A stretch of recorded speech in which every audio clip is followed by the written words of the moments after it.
Oh, all right. Holy cow. It's Monday. It's Monday. Hello to everyone who's joining us. I have a treat for you. Surprise. Surprise treat for everybody today. It's probably not what you're thinking it is, but it will definitely be a surprise. I can guarantee that. Um, we'll start off like we usually do. Thank you to our top sponsors. We definitely thank uh, FPEA for being with us, HEF. You're going to see some changes to our website coming soon.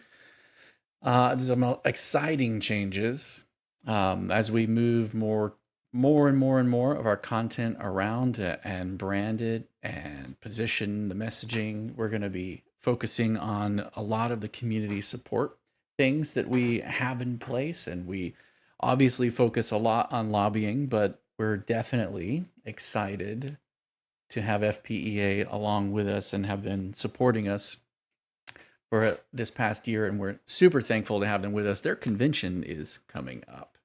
Um, and that is the topic, or one of the topics, for today's stream.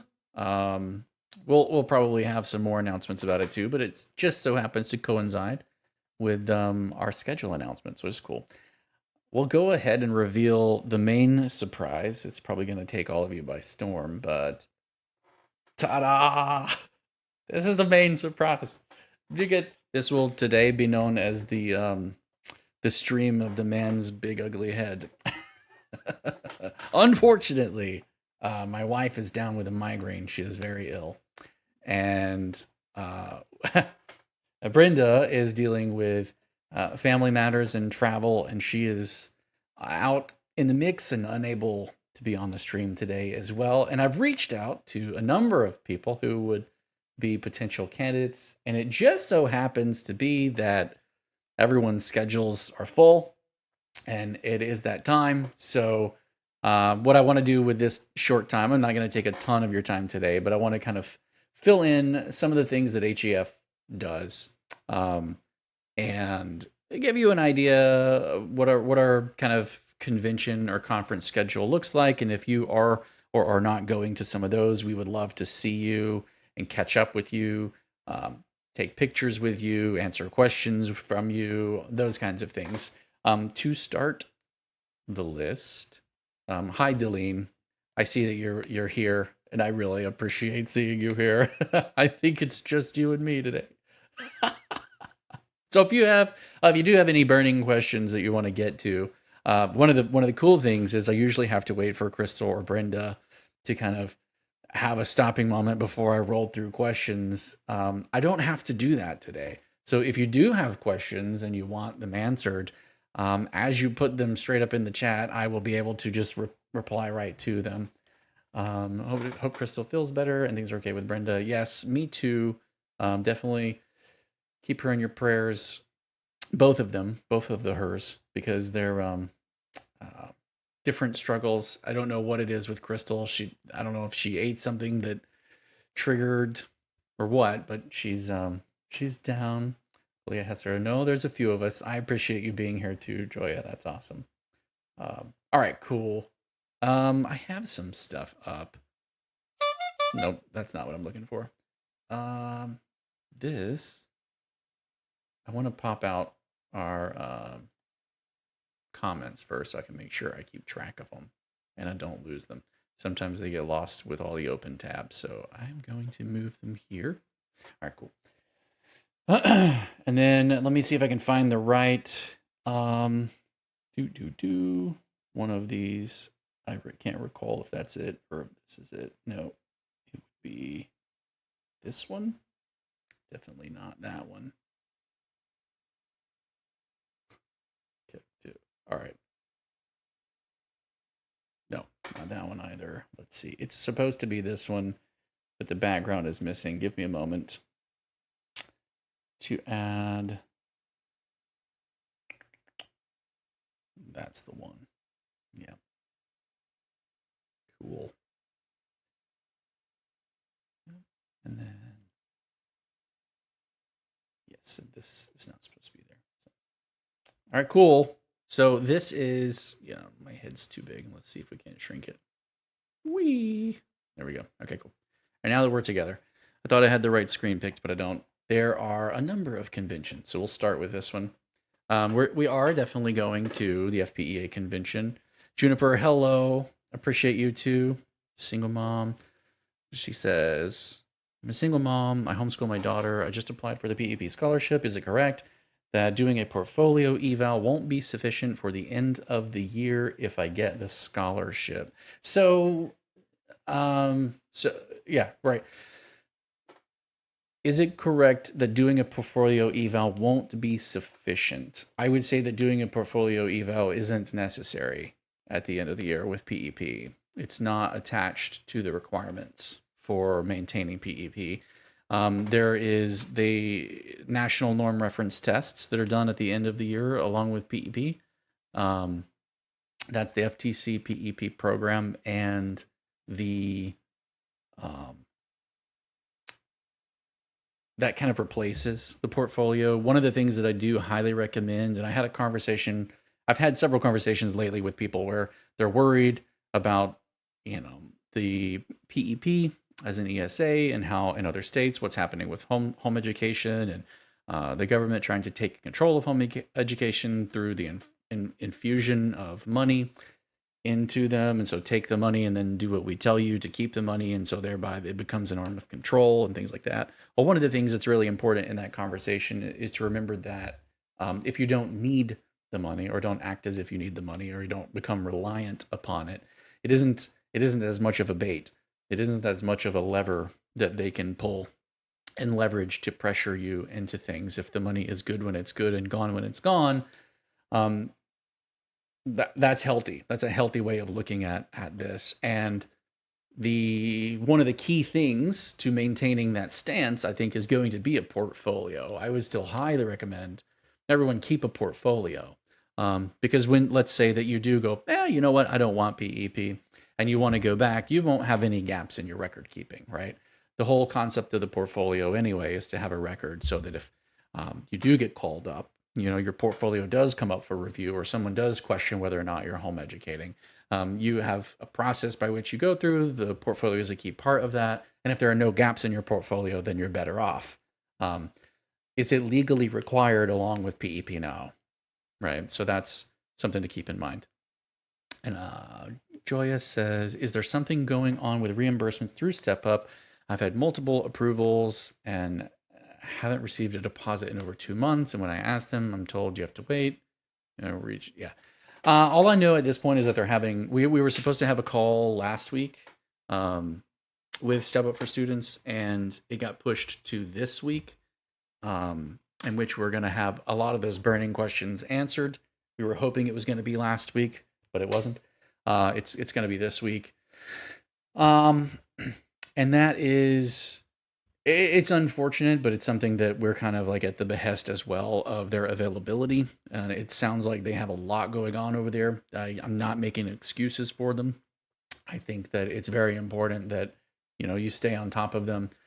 It does seem to me that there were a huge a batch of reimbursements that did get pushed through. Some people were reporting that they were seeing like, oh my goodness, reimbursements we have had sitting there for X number of time have all just kind of been lumped done. So they are making their way through them. I think at one point we even were told that they had like somewhere upwards of 90,000 reimbursements they were processing and going through. And, some of them are difficult. We've had some parents come to us, and this is not to lay blame at anybody's feet, just as this is the nature of the situation. We've had some parents come to us and their, pitchforks are out and their torches are lit and they're ready to go places and do things. And as it turns out, they put the wrong student number in, student ID number in, or they forgot to check this box on it. And I'm not saying all of them are that, but as the processors at Step Up for Students have to comb through these and find all those little things and go back and double or triple check them in order to get them verified or processed. And they're working on 90,000 plus. I don't know what the number is at this point because we haven't gotten the update, but it's something to keep in mind. That definitely is just a part of a process. You have to wait. I don't like being told that. That's probably my kryptonite. If I have to wait, I want to just go and do it myself. I hate that answer with a passion. But unfortunately, that is the nature of the moment, especially with the renewals and the applications open back up, and they're trying to get everything. They're juggling many plates. Again, uh, it's not an excuse, and I'm not siding with them. I just be mindful of the situation. Miranda says, I have a general question that I see floating in the Facebook groups. If a family applies specifically to PEP and their student status shows awarded, does that mean they will be funded when funding happens, or is there still a chance they won't get funded, even if it shows awarded? I want to be able to help others, but I don't know what to give him. Don't want to give misinformation. I appreciate that, Miranda, and I appreciate your heart. And thank you for consistently being with us on all of these calls and streams. To answer that question, I believe I know that last year it was a little confusing how it said awarded, and then it wasn't necessarily that they had gotten approved to be in the scholarship program, but they hadn't been awarded yet. So there was a confusion on that. I believe that there was statute language change. I can't remember exactly where they were not going to allow parents to have more than one, or it was a different spot. I can't recall fully what the actual exact language was. But it seemed like they were going to have to change the way that they were doing that process. I don't know the answer off the top of my head. It is something that we can follow up on, and if you want to post that in the forum on our website at the flhef.org forum, what we can do is we can follow up on that and get the answer there so that everybody can kind of see a record of what that would look like. Crystal is a little bit more informed on the way that the back office of Step Up for Students works and looks like. I'm not the one who handles the back end of our kids stuff or Step Up stuff. So I feel uncomfortable giving a solid answer, but I would say stay if they've gotten to the status where they're awarded. They just need to check it at least minimally. I would check once a week, just see if there's anything changed or updated. The funding will drop when it's supposed to drop if they are going to get it, or they'll communicate out delays. So the Heather Dole says, do you know what subjects are required for PEP and end of year testing? I'm looking at MAP tests, but not sure what subjects are required to do. So the DOE has, Heather, the DOE has a list of nationally norm reference tests. And any of the ones that are on that list can be used. Whatever subject matter that they touch, those are the ones that are allowed to be used to satisfy that requirement. So you can check that out from the DOE's, directly from the DOE's website. I think we have a link to that in our forum as well. Joya says, no, it's not a guarantee. Only funded will mean funded. Yeah. And we won't know until the time comes, correct. However, it's first come, first serve, basically. And each year they add another 20,000 scholarships. And last year they weren't. So they added 40,000 extra this year. So there's going to be a total of 60,000. But other than that, yes, Joya, you're absolutely correct. That's a lot. Let's see. Marina says, I'll add it to the forum. Thank you. Awesome. And then Heather, yes, MAP is listed, but they have many subject options. Oh, okay. So you can, within MAP, I didn't realize within MAP, you could actually select to take a subject or not take a subject on the test. That's interesting. I can't recall off the top of my head what is exactly required for the testing. We have not gotten there yet. We are taking one thing at a time, to be honest with you. You know my story, so I won't recap the saga. LOL. Yeah, Deline.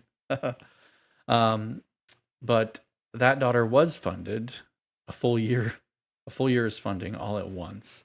Great, except that the first quarter is not hers. Her private school received quarter one and FESCO. So obviously it's a mistake. I've made a ticket and called a few times. It's been like 6 weeks and it's still there. It will stay there forever because I know it's not hers, and eventually they will figure that out. My question is, am I the only one that this happened to? You'd think there'd be quicker to fix issues like, yeah, you would think. You would think. Um, I can't speculate, but I would say that, if you want, you can post that in our forum, or you've already posted it here, and see if people reply to it and say, "Oh yeah, that happened to me," and maybe we'll see a couple of more. If you feel like it's an issue that we definitely need to help you address and needs to be escalated, I can bring up your information on the call um, that we have this week with our step up contact as well, because you're kind of a known entity since we've been working hard on your particular case for the last year almost, it seems. Step up never said which subject, but most people are doing reading and math. Yeah. Oh, hi, Adrian. Harvey, how are you? All right, cool. So I'm loving the questions. I'm loving that you guys are coming in. I thought I was going to be here with crickets. Um, and it was just going to be me with my sad trombone. All right, so we'll move back. We'll move back into okay.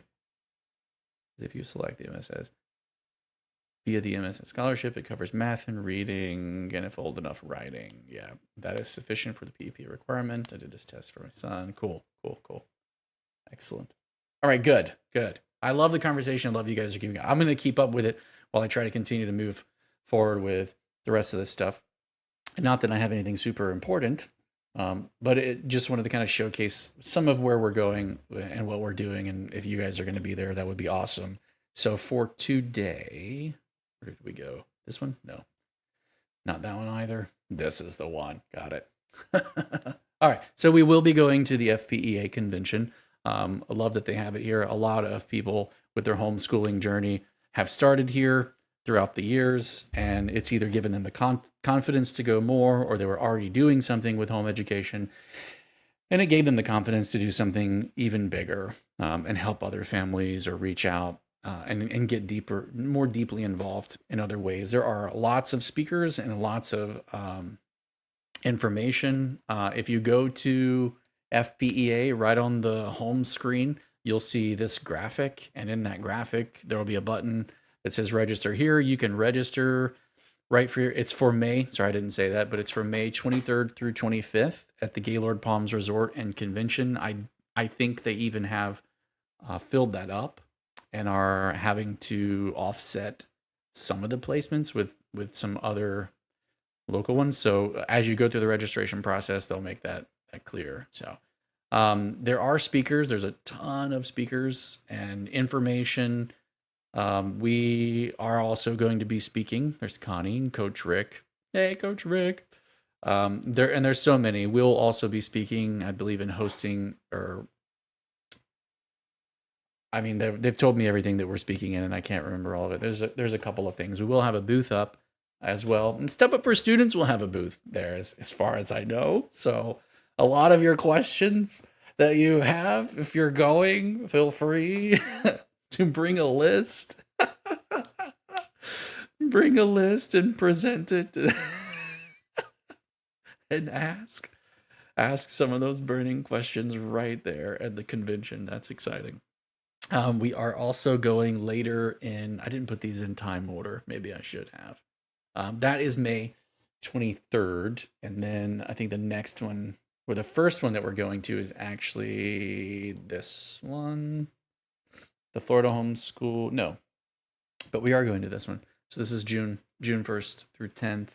The Florida Homeschool Association's, what is it called? The convention. Yeah, they call it a convention, or curriculum expo. So it's really, really cool. This will be one that we're looking forward to as well. And then later in the summer, we're going to be going to the Tampa Bay Homeschool Conference, which is neat. It's a relatively new one. I think their first year was last year. Brenda was one of the speakers, and I was there kind of getting my start and doing basic, simple stuff, answering questions, but mostly taking video. This year, I'm actually going to be the MC of this event, and there will be all kinds of things going on to look forward to. So that one's fun. I promise not to talk too much. There is the 2024 Homeschool Community Festival. This one is April 25th. This is right around the corner. It's up here in the Panhandle in Pensacola, Florida, and it's a very, very interesting one. I wasn't able to find a website link to it. The website link took me back here, so it looks like they're managing their attendance or intent to attend through the Facebook. But there's 698 people who've responded. That's pretty stinking cool. Lots of curriculum, information, booths, vendors, setups. So we'll be there as well. If you're going to run into us at any of these, yeah, that'd be great. Let's see. I want to catch up on chat here real fast. Let's see. We had a call this week with PEP, and the customer service night was night and day from last year. Just a positive input. Oh my goodness, positive feedback. Yay, that's awesome. Joya says, no ma'am, I switched my son from PEP to UA halfway through, and they funded me for the whole year through UA, even though I had already utilized the half year for PEP. I've called and messaged, I made tickets, and no one's done anything yet. Yeah, okay. Yeah, it does leave you feeling sweated. I understand, and I kind of empathize with your statements and wanting to make sure you're doing the right thing. And I appreciate all of the comments from all of the parents who are concerned about doing the right thing. And I think that if more people, I've had some conversations with some heavy naysayers lately who are still just dead set that any money that doesn't come from their hardworking selves is kind of like danger money. Don't take, don't touch. And they're very against any kind of involvement and participation by the government. And they're worried. They're worried that a lot of people are going to get their hands on the funds and just go wild and crazy and misuse them. And I love the fact that when we come to our comment section and I'm reading all the comments from all of you, that you're very level-headed. You're concerned about doing the right thing. You're offering up information that shows that concern. You're asking about help. Like this is the good-natured home education community that I know and love, and I appreciate all of you being here and voicing your concerns and your situations. While we are not an arm of Step Up customer service, and there's very real limits to what we can just say and do on your behalf, aside from advocate for you. We appreciate you coming and sharing the information with us because it does help when we do advocate to have the different examples and things like that. So appreciate all of you. Let's see. I don't have pictures or links for these, but there's the third Hispanic homeschooling conference was in South Florida, but that was in February. And unfortunately, we were not able to attend that. That was deep in the middle of legislative session. There was a lot going on, and we just were not able to get all the way down to South Florida and attend. They did offer a workshop, a follow-up workshop, which then kind of, I think, morphed into an ongoing podcast that they had planned to do. So we'll be guest speaking on their podcast instead, which is cool as well. And then there's a homeschool graduation that's happening up here in Tallahassee, I believe, that we've been invited to speak at as well. All of that to say that, yes, we try to get around. We try to do a lot. There are some limitations and constraints on travel and, budget and whether or not we have the money for all of it. So obviously all of the support helps us grow the footprint for what it is that we're trying to do and the messages that we're trying to spread and to show support and love for the home education community back as you guys support us with what we do, fighting for you. The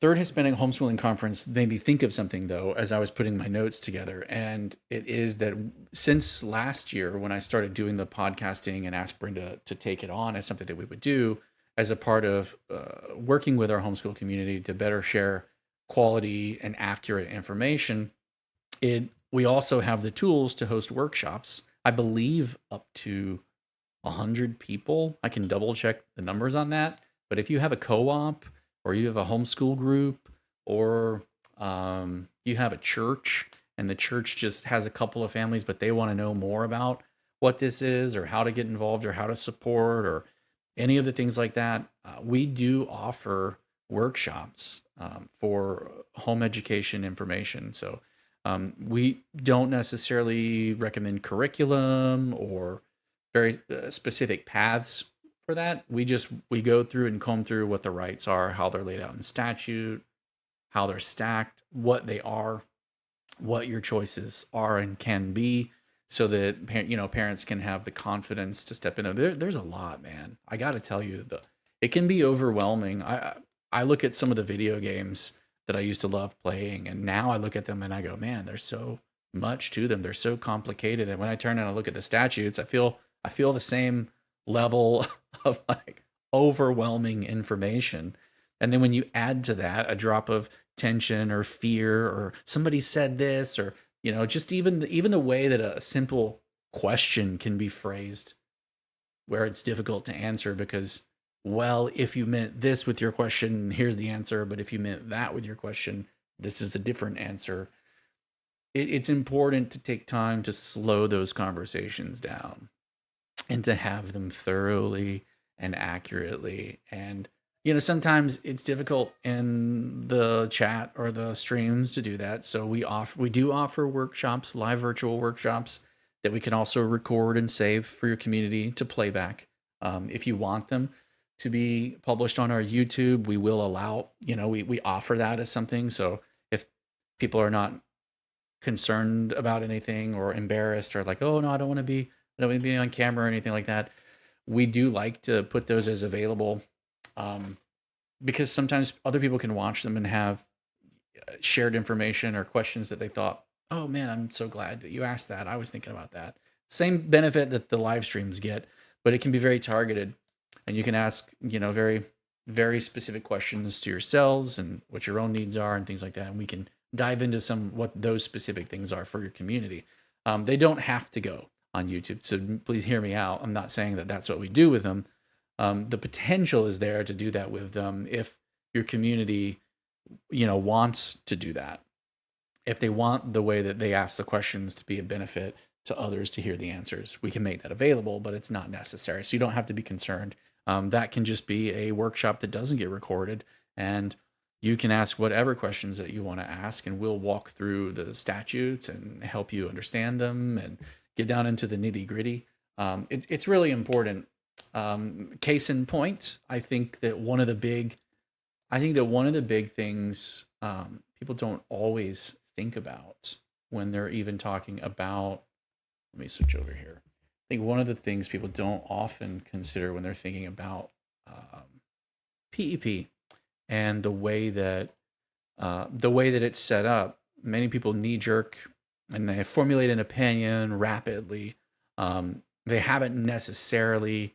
I'm not trying to say they're idiots. I'm trying to be very careful how I say this, but they haven't necessarily slowed down enough to dissect. And who would? We all have lives and children and work and many, many things, right? So we hear something, we go, oh yeah, that looks like something I've seen before. This is dangerous. Don't touch it. But it's very interesting when you take the time to slow down and get some of those questions answered. I'll go back to my screen share now because I don't know if you can see it or not, but it's interesting. Look, check this out. As you dive into 1002.395, this is right in the FTC PEP statutes. Very, very much right toward the beginning. The very first thing that it says is their findings and their purpose. And then as you go down, what's the initial purpose? The initial purpose is the legislation finds that expanding educational opportunities and improving the quality of education services within the state is a valid public purposes that the legislator may promote using its sovereign power to determine subjects of taxation and exemptions from taxation, meaning they can offer tax exemptions as an incentive to improve the quality of education in the state.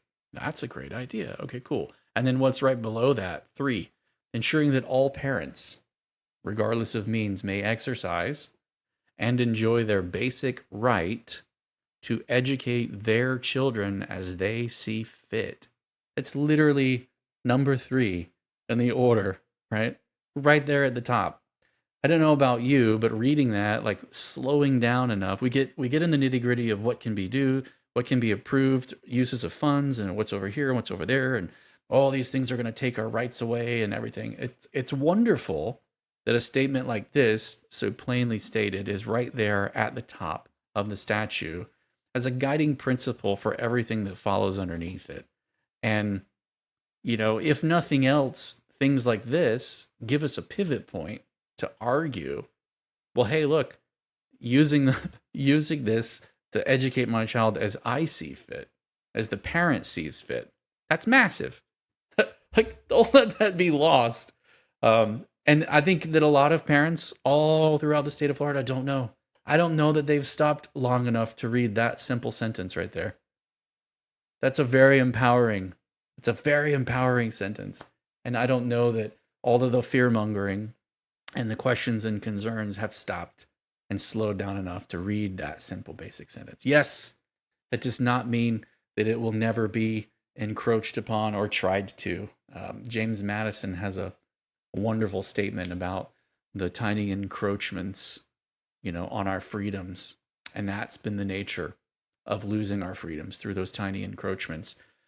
But as long as we're watching it and we're careful, and as long as parents are informed and they know what their rights are, and they argue and they push back and hold people accountable to what those rights are and to where things are spelled out for them in statute, and we keep that education and that voice and that information alive for all to benefit from and push together with, then we get to see that together, right? We get to hold that line together. And, I think that's good. I think that's of immense value. Anywho, long-winded way of saying the workshops are available. If anyone wants to take advantage of them, all you have to do is email us at info@flhef.org. Let us know that you want a workshop for your co-op or for your homeschool group, or your church, has been looking at information. They love home education. They want to know more about how to support the families that are there doing it or whatever. And, we can put something together. I think we can serve up to 100 people in an online portal. There's other tools that might do more, but the ones that we have access to, that we pay for, they kind of hold up all of our infrastructure from our emails and our domains and everything like that are all kind of built in together, and they host at least up to 100. So I haven't had anyone ask for a group that exceeds that. We've done I think upwards of 20 on a group, and it handles it just fine. But if there's any questions, throw them in the chat. I have droned on quite a bit. I just wanted to make sure that everybody knew kind of what was on our docket, what it is that we're doing. This kind of turns into travel season for us. We kind of can't make personal plans because a lot of our friends' kids are in sports and doing this and that, and it's a bit of a challenge for us to do that because we kind of have to uproot them, take them with us, and go do some of these things. So let's see. Juniper says, what if it is a smaller community? I haven't become a part of a bigger community, if I am honest. No problems. No problems. None at all. I think one of our smaller homeschool communities is like 3 families, but 3 families is, 6 parents or so, right? Like you a good group call, you guys have questions, or you want somebody in your circle of friends is thinking about homeschooling. Look, I mean, since COVID, home education has blown up.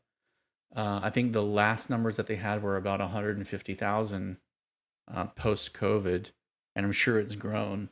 It was only like 90,000 that were home educating prior to COVID, so it's expanding immensely. Our community's going through some growing pains, right? There's some traditional homeschoolers with a heritage in homeschooling, and then there are people who are brand new to it, and it's like, what even is homeschooling, right? Like, what is education? I had the question asked recently, well, what even is education? Like, great, I'm so glad you asked. Like, these are important questions, very important questions. And there's a lot of things that are changing. I mean, there's so much more that is changing. I would love to have Bill Maddox from the James Madison Institute back on. I asked him. So we'll see if he can come on in the near future and just talk about some of the national trends that they're in kind of this pivotal place where a lot of information they come across into what national trends are doing to expand school choice. Um, it's very interesting stuff. So, Deline says, any update on STAR assessment by Northridge Academy being added to MSS? I think they were on this live a while back, had mentioned it. I had a call actually from Mike Harvey, I think last week, and I have been so slammed, I haven't been able to get to it, but he's on my list of people to call back today. So I'll follow up with that, and I'll ask them kind of where they're at in the process. I would love to see. We got Adrian, you're here still. Hey, you got denied. Okay, interesting. And that's for the My Scholar shop, the My Scholarship shop. That's not necessarily that you're denied as a provider. So that doesn't mean, so hopefully no one hears that and thinks that the STAR assessment is not covered. It is covered, right? It especially you can get it reimbursed. So I don't want the wrong information, like people to think that it's not available. But it is something that you would have to come out of pocket for and be reimbursed for. It not making it to the scholarship shop is different than it being an approved reimbursement. So, yeah, that is good news, Adrian. I'm glad that to at least hear that they're getting the reimbursement. So that's good. Yeah, good. Any other questions? Keep them coming if you have them. I appreciate you guys being here. I didn't expect it to be this active, which is great. This is exciting. Let's see here. I wish there was something else to look at other than my big head while we talk, but there's not at the moment. Let me look and see. Okay. I think combing through the comments, I think I hit them all. If I missed you, it was not intentional at all. But I don't think I missed anybody. If I did miss you, I'm looking back through. If I did miss you, it's not intentional. So, there's that.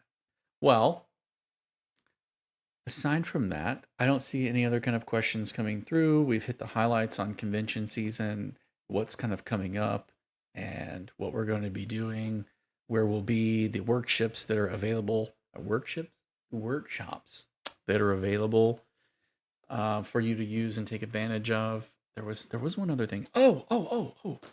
Yes. Sorry. This is super exciting. Let me go back to the not boring J-head and let's go to our website.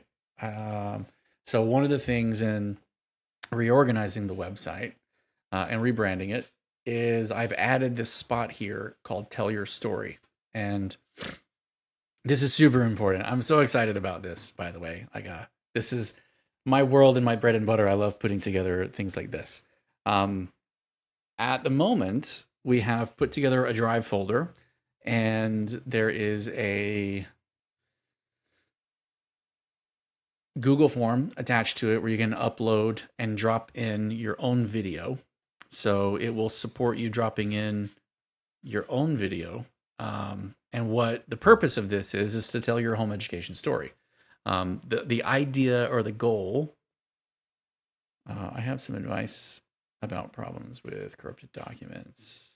I'll get to that. Okay, cool. The goal here in this particular section is to tell your home education story. So you can start kind of anywhere that you want to start, why you decided to homeschool. I give a section here on the site to break down if you want to follow a template or you want to you don't have to do this if you're having a hard time coming up with your own ideas, like I don't know what to say, I don't know where to start. You can use this as a template and kind of give it a start. So 5 seconds or so, just introduce your family and who you are. 15 seconds if you want to kind of put together like what's unique about your approach. So if you do something that's a little different or a little unique, that's important to highlight. If you how have your freedoms and your choices led to a solution that works for you? So if you specifically encountered a problem and accessing your home education rights led to a solution to that problem. Like talk a little bit about that. Or what, this is the really important part though. What impact have you seen or measured or noticed? Like a measurable or noticeable impact. So we started doing this and da da da da da. We did this with our kids and we just noticed blah, blah, blah, blah, blah, blah, blah. Like I personally have noticed that physical education with my son helps him. He works out with me on the porch, right? When I do my early morning workouts and he wants to go on my jog and then do my workout.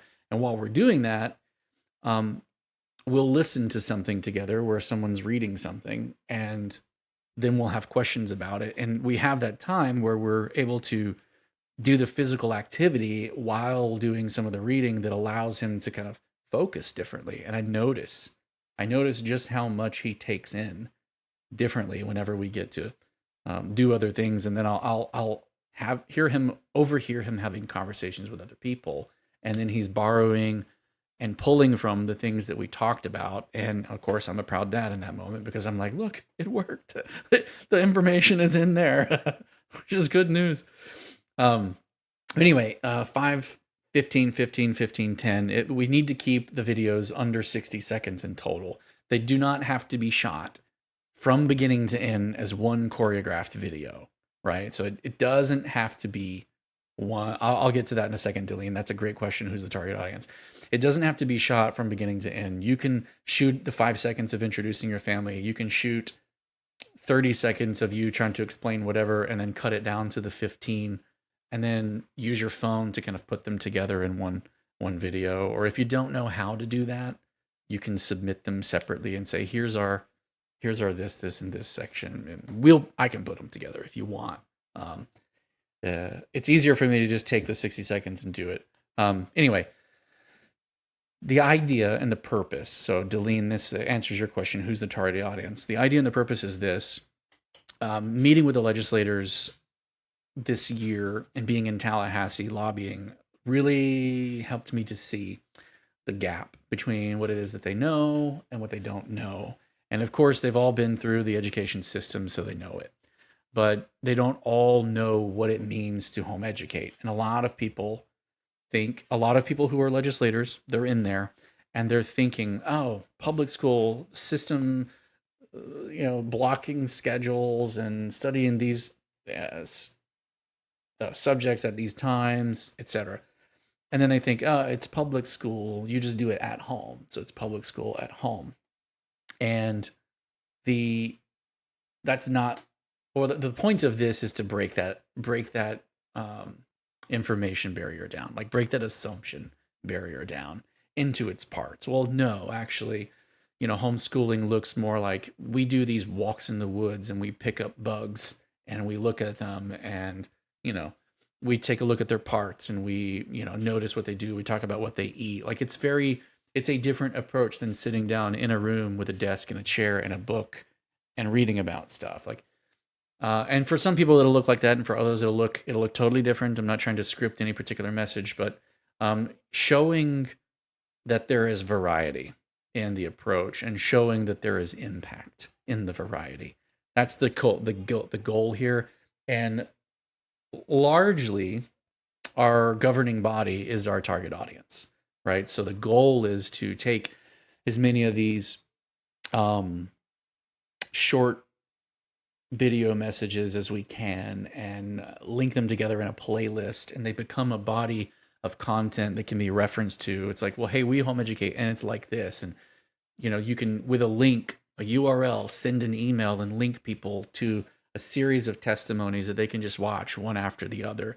People binge watch TikTok videos and YouTube story content and Facebook story content ad nauseum. Like this would put together a series of videos that they could watch one after the other in the same kind of short form format and get an idea of the variety in the educational approach and the impact that it has had and why those freedoms are important to keep protected.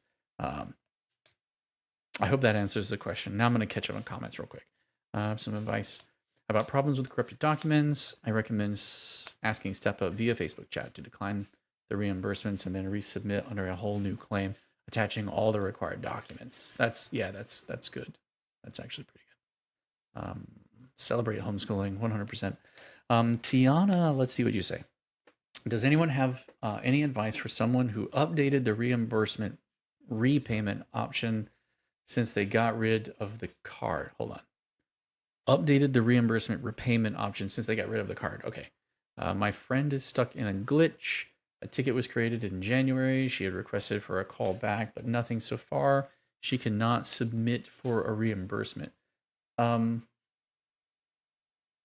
If you want to have your friend, it sounds like a very weird glitch, and it may lead to further information being uncovered. So if you want to have your friend email us at info@flhef.org, I would love to take the details of that situation and hand them to our person. We're meeting with them on Wednesday, so if she could do it before Wednesday, or he, that would be even better, because then I'll have it on hand to speak with them on the call, and reference it and maybe dive into it. That sounds like an odd glitch. I think one of the questions I would have in handing that information over would be, you asked as your reimbursement, you asked about the repayment option and the card, but then you're saying she can't submit for reimbursements. So I don't know how the card and the submission for reimbursements is linked in the Step Up for Students backend software system, so it might be, but if you could elaborate on like what, or her or him, man, I can't talk. Your friend could elaborate on that would be great. Just have them email us directly. That'd be good. Juniper says, I love that. Tell your story. Amazing. Thanks so much. Very informative. I'm hoping, and you guys can help spread this too. You can share that link. It's right there on our homepage, flhef.org/tell your story. I'll have some stuff to hand out at the conventions and stuff like that too. That'll have QR codes that can send people here. They can get the idea. It'll take them to a place to upload it. If they have any questions, they can email us, and that information, all the information's here as well. So I think everything that they would need is here to try it out and to give it a shot.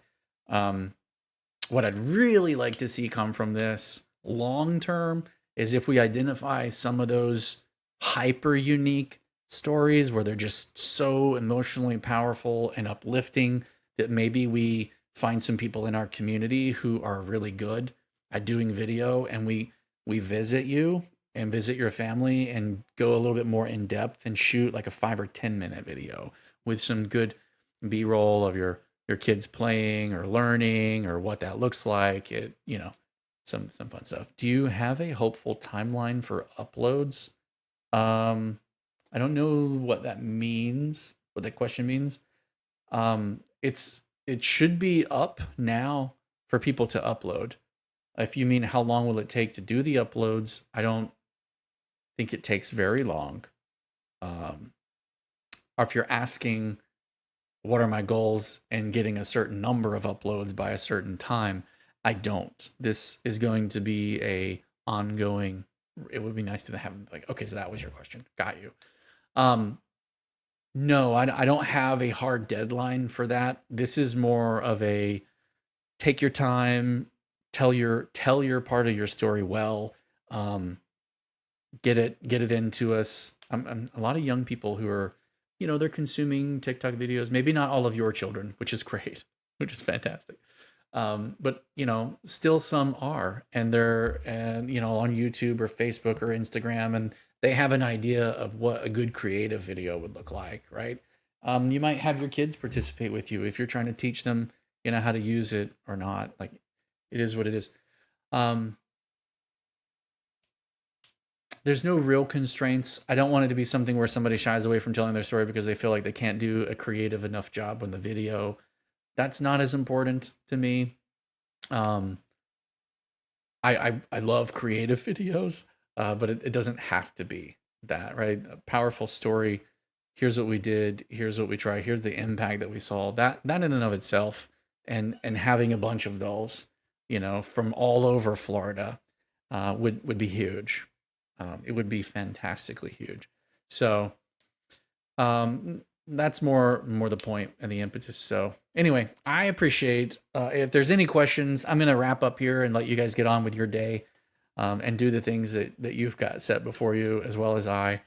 And while I'm wrapping up, if there's any further questions, just jump them in, and I'll get to them right before we hop off. But just want to say thank you to all of you for being on the call today and on the stream. I appreciate that all of you have a heart for being good stewards of your children and the funds and all of that. That you care so much about doing the right thing. That you have all of these questions. It breaks my heart that we run into hiccups or problems along the way, and the reimbursements get delayed, or something that should get approved doesn't get approved. And I hate seeing that. And I hope that as Step Up gets their process, they've had almost a year with a brand new software and a brand new customer service department and a brand new scholarship among everything else that they're already still handling. They've had almost a year to work out the kinks. I think that as they continue to move forward, it'll get better and better and better in terms of fluidity of the process. If we can just survive it. I appreciate all of the patience that you guys have through all of it, though. And we're here for you to stand alongside you and to work with you in the ways that we can, and to apply pressure and advocacy whenever we're able to.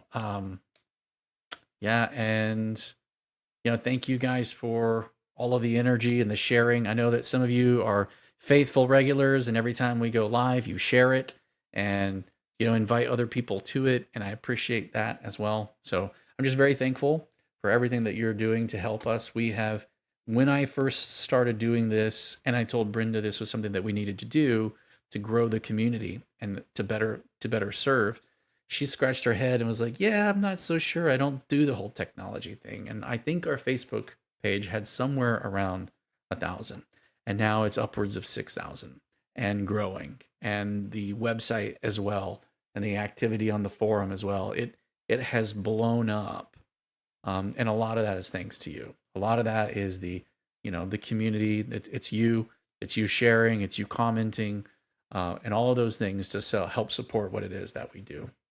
And then I do have to plug the final way to support what we do. If people that have not yet jumped on board to support financially, please ask them to do so. I've made very, very small ways that people can. If they're strapped, don't. If you're barely making ends meet, and it's you wish you could, but it would take food off your table to do it, don't spend that money on your children, and spend that money on yourselves, and take care of yourselves. But if you do have $10 a month to spare, or $5 a month to spare, something even that simple, if we get enough people across Florida who are able to do that, as simple as that sounds, we could hit stability. We're still a ways off from what it is that we need in funding. We're making do with what we have and shifting things around and putting a lot of sweat equity in. So we're not going anywhere, though. With or without the money, we're here for you guys, and we're here to support you and continue to advocate for you and lobby and protect our beautiful freedoms that we have. This state is great. So Shara says, "Oh, this is not an overall issue. I have things from less than 3 weeks ago that have been completely processed. Every now and then I see something weird happens, and I go in the chat and ask. I have a few submitter. Probably, yeah. Okay, cool. Yeah, that's good advice, Shara. Thank you for sharing your experience on that. I appreciate it. All right, well, without anything further, I'm going to let you guys get back to your wonderful day, and I hope and pray that your day is amazing, and that you have more people show up in your day today. Oh, we miss Brenda and we miss Crystal. There's no escaping that reality. So we wish them well and hope they get better. We're going to hit our sponsors once more and say thank you to FPEA for being with us through this as one of our top sponsors. Oh, by the way, to everyone else, we were talking about financial support. Our 501c3 is set up and ready. So if you do know someone who has been waiting for something like that, or if you know a CPA that handles bookkeeping for people and they're always looking for valid ways to spend some of their funds to hit certain tax exemptions and brackets, like you can let them know that we're available as one of those now and set up. Thank you to FPEA for being one of our top sponsors and being with us through this journey. And thank you all for being here with us. And you guys have a wonderful Monday. And here's some music.